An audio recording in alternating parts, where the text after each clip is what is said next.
সম্মানিত দর্শক, রাজনীতিতে কিছু অস্বাভাবিক ঘটনা ঘটে চলছে। অনেকগুলো শব্দ ফিসফাস করে উচ্চারিত হচ্ছে, যেগুলো রীতিমতো আতঙ্কের, যেগুলো অস্বস্তির, এবং অনেকগুলো ঘটনা দৃশ্যমান, যে ঘটনাগুলো ঘটছে অথচ সেগুলো ঘটার কথা নয়। সরকারের বয়স মাত্র ২ মাস, এবং সঙ্গত কারণে এই ২ মাসে তাদের জীবনে অনেকগুলো অস্বাভাবিক ঘটনা ঘটে গেছে। ইরান যুদ্ধ, দেশের অর্থনৈতিক যে দুরবস্থা, আইনশৃঙ্খলার অবনতি, এবং দেশি বিদেশি যে চক্রান্ত, তার মধ্যে মার্কিন ডিপ স্টেটের যে তৎপরতা, এই তৎপরতার কারণে সরকারের মধ্যে এক ধরনের ভীতি কাজ করছে। ২ নম্বর হলো যে গত ১৮ মাসে পর্দার আড়ালে যে সকল ঘটনা ঘটেছে এবং বিএনপির সঙ্গে যে সকল কাণ্ড ঘটানো হয়েছে, বলতে গেলে বিএনপিকে নাকে দড়ি দিয়ে ইনুস জামানাতে ১৮টি মাস যেভাবে ঘোরানো হয়েছে, যেভাবে তাদেরকে অপমান এবং অপদস্থ করা হয়েছে, তার আগে শেখ হাসিনার জামানাতে ১৭টি বছর ধরে যে নির্মমতা এবং নৃশংসতা চালানো হয়েছে, ফলে তাদের যে আত্মবিশ্বাস, তাদের যে কাজ করার প্রেরণা, চিন্তা করার ক্ষমতা, এবং একটা রাষ্ট্রকে নেতৃত্ব দেওয়ার জন্য যে সাহস এবং শক্তি দরকার, সেটি যথেষ্ট ঘাটতি তাদের আছে। এবং এটা রিবিল্ড করা, নতুন করে এগুলো গড়ে তোলার জন্য যে অনুকূল পরিবেশ দরকার, সেই অনুকূল পরিবেশটি হঠাৎ করে প্রতিকূল হয়ে পড়েছে। কেন প্রতিকূল হয়ে পড়েছে, কিভাবে হয়েছে, সেই বিষয়গুলো বলবো। তার আগে আপনাদের সামনে কতগুলো বাস্তব চিত্র তুলে ধরি। যেমন ধরুন, অল অন এ সাডেন, কোনো কথা নাই বার্তা নেই, আমাদের পররাষ্ট্রমন্ত্রী ভারত গেলেন। কেন গেলেন, কি কারণে গেলেন, এটা কোনো সুনির্দিষ্ট এজেন্ডা না থাকলেও বাংলাদেশের কাছে ছিল একরাশ আশা এবং আকাঙ্ক্ষা। তো সেই আশা আকাঙ্ক্ষার ফলশ্রুতিতে ভারতে ইতিবাচক কিছু একটা হয়েছে, এটা আমরা এখন পর্যন্ত টের পাইনি। নর্মালি পররাষ্ট্রমন্ত্রী গেছেন, তার সঙ্গে অজিত দোভালের বৈঠক হওয়ার কথা, তার সঙ্গে জয়শঙ্করের যে বৈঠক, সেই বৈঠকে কিছু অমীমাংসিত বিষয়ের ব্যাপারে মীমাংসা হওয়ার কথা।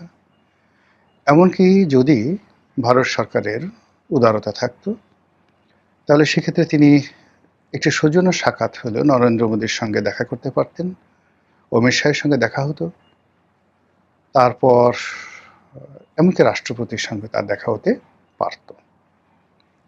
কিন্তু তার কোনো কিছুই হয়নি। তিনি এসেছেন এবং তিনি ভদ্রলোকের মতো চুপচাপ কিছু কথাবার্তা বলার চেষ্টা করছেন, কিন্তু সেটি আশাব্যঞ্জক নয়।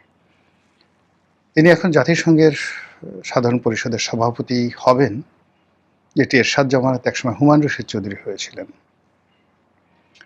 তো এটি আবার তিনি হবেন এবং আন্তর্জাতিক অঙ্গনে ব্যস্ত হয়ে পড়বেন। এই জন্যে দেশের কাজ বাদ দিয়ে এখন তিনি আন্তর্জাতিক ব্যক্তিত্ব হিসাবে ভোট পাওয়ার জন্য বিশ্বের বিভিন্ন দেশে ঘুরে বেড়াচ্ছেন। অথচ পররাষ্ট্র মন্ত্রণালয়ের মতো অত্যন্ত গুরুত্বপূর্ণ, খুবই গুরুত্বপূর্ণ একটি মন্ত্রণালয়ে যেভাবে দলীয় লোক থাকা দরকার, দলের এজেন্ডা বাস্তবায়ন দরকার, এবং যেভাবে প্রধানমন্ত্রীর যে অভীষ্ট লক্ষ্য, উদ্দেশ্য, কামনা বাসনা এই মন্ত্রণালয়ের মাধ্যমে আন্তর্জাতিক অঙ্গনে ছড়িয়ে দেওয়া দরকার, সেই কাজটি যিনি আছেন, জনাব খলিলুর রহমান, তিনি করতে পারবেন না। তিনি বাইরের মানুষ, অন্য দলের মানুষ, অন্য গ্রুপের মানুষ, অন্য জমানার মানুষ, যার সঙ্গে বিএনপি কোনো যোগ নাই, অথচ তার উপর নির্ভর করা হয়েছে এবং তার সঙ্গে যাকে দেয়া হয়েছে উপদেষ্টা রূপে, তিনি জনাব খলিলুর রহমান সাহেবের সহযোগী রূপে বিভিন্ন জায়গাতে যান।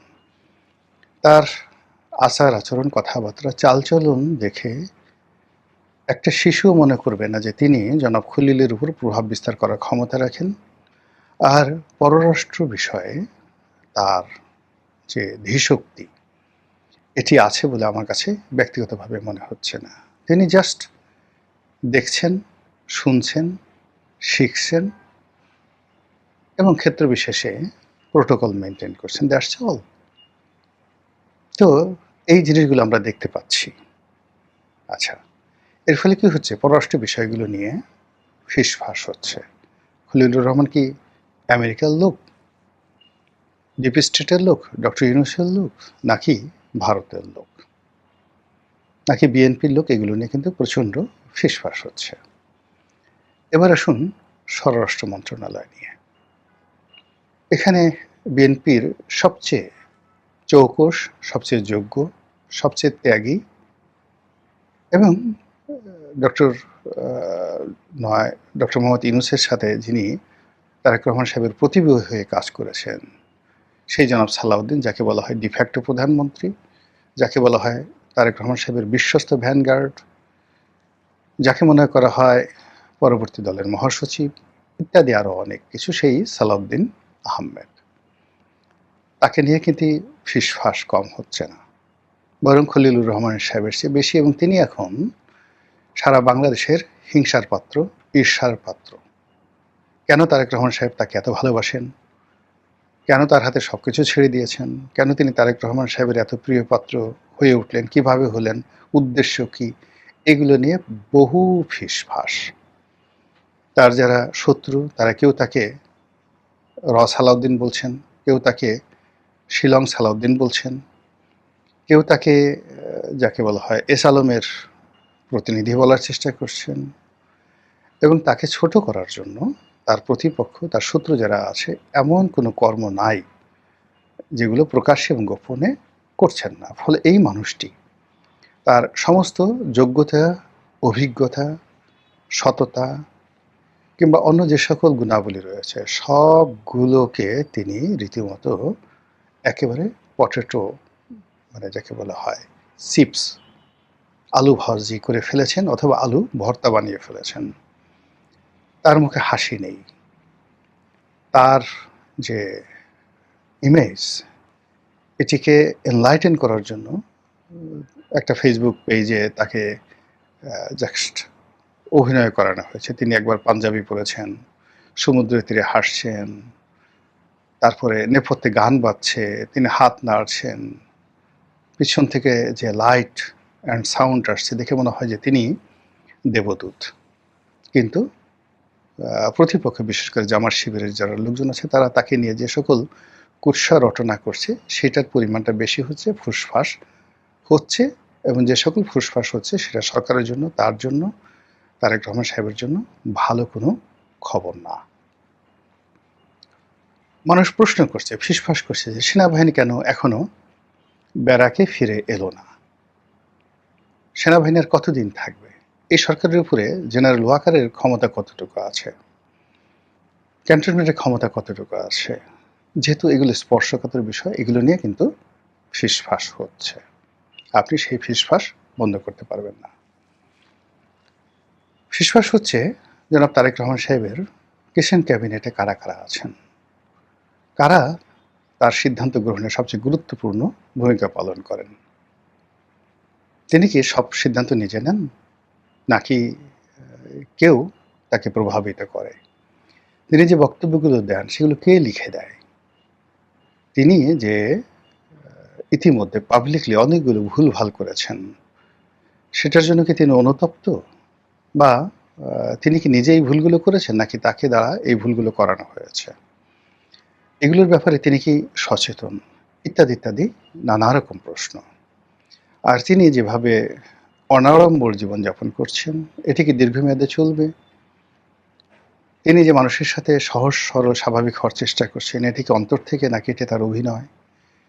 তিনি যে জ্ঞানী গুণী ব্যক্তিদের সাহচর্য পাচ্ছেন না, অথবা তিনি হঠাৎ করে আব্দুল আবু সাইদ সাহেবের মতো জ্ঞানী গুণী ব্যক্তির সাহচর্য পেয়ে গেলেন, এই দুয়ের মধ্যে পার্থক্য কি, কোনটি সত্য, কোনটি মিথ্যা, এগুলো নিয়ে নিদারুণভাবে ফিসফাস হচ্ছে। ফিসফাস হচ্ছে আমেরিকাকে নিয়ে, ফিসফাস হচ্ছে গুপ্ত শক্তি নিয়ে, ফিসফাস হচ্ছে জামাতের সঙ্গে বিএনপির সম্পর্ক নিয়ে, ফিসফাস হচ্ছে জামাতের সভাপতির সঙ্গে তার ব্যক্তিগত সম্পর্ক নিয়ে, ফিসফাস হচ্ছে আওয়ামী লীগের সঙ্গে সমঝোতা নাকি শত্রুতা, ফিসফাস হচ্ছে জামাতের সঙ্গে সমঝোতা নাকি শত্রুতা, ফিসফাস হচ্ছে সংসদের বিভিন্ন মন্ত্রীদের নিয়ে, যে এই মন্ত্রীরা কি থাকবে, নাকি বাদ পড়বেন, নাকি পরিবর্তন হবে, নাকি দপ্তর পরিবর্তন হবে, যারা ইতিমধ্যে ব্যর্থ হয়েছেন তাদের কি হবে, আর একজনই কি সফল হয়েছেন, এ সকল বিষয় নিয়ে নানা রকম ফিসফাস হচ্ছে। আর যত বেশি ফিসফাস হচ্ছে ততই সরকারের যে কাজের গতি সেটা কমে যাচ্ছে। সরকার নড়বড়ে হয়ে যাচ্ছে। মানুষ খুব অল্প সময়ের মধ্যে নানা অলক্ষণে স্বপ্ন দেখছে, অলক্ষণে যাকে বলে আশঙ্কা করছে, যেটিকে সিঁদুর মেঘ দেখলে ভয় পাওয়ার মতো ঘটনা। আর এগুলো যত বেশি হচ্ছে তত বেশি এই যে একটি নতুন সরকার, সেই নতুন সরকারের যে কর্মকাণ্ড সেই কর্মকাণ্ডে স্থবিরতা চলে আসছে। অবস্থা দৃষ্টে মনে হচ্ছে আমরা আসলে একটা অভাগা জাতি। নানা রকম প্রাকৃতিক দুর্যোগ, নানা রকম দেশি চক্রান্ত এবং আমাদের সমাজে দক্ষ অভিজ্ঞ লোকদের অভাবের কারণে আমরা হাজার হাজার বছর ধরে নিজেরা মারামারি করি, কখনো বিদেশিদের দ্বারা আক্রান্ত হই এবং আমাদের শ্রমের ফসল প্রায় বেশিরভাগ ক্ষেত্রেই বন্যার জলে ভেসে যায়। মহান আল্লাহ আমাদের সবাইকে হেদায়েত দান করুন এবং হেফাজত করুন। আসসালামু আলাইকুম ওয়া রাহমাতুল্লাহি ওয়া বারাকাতুহু।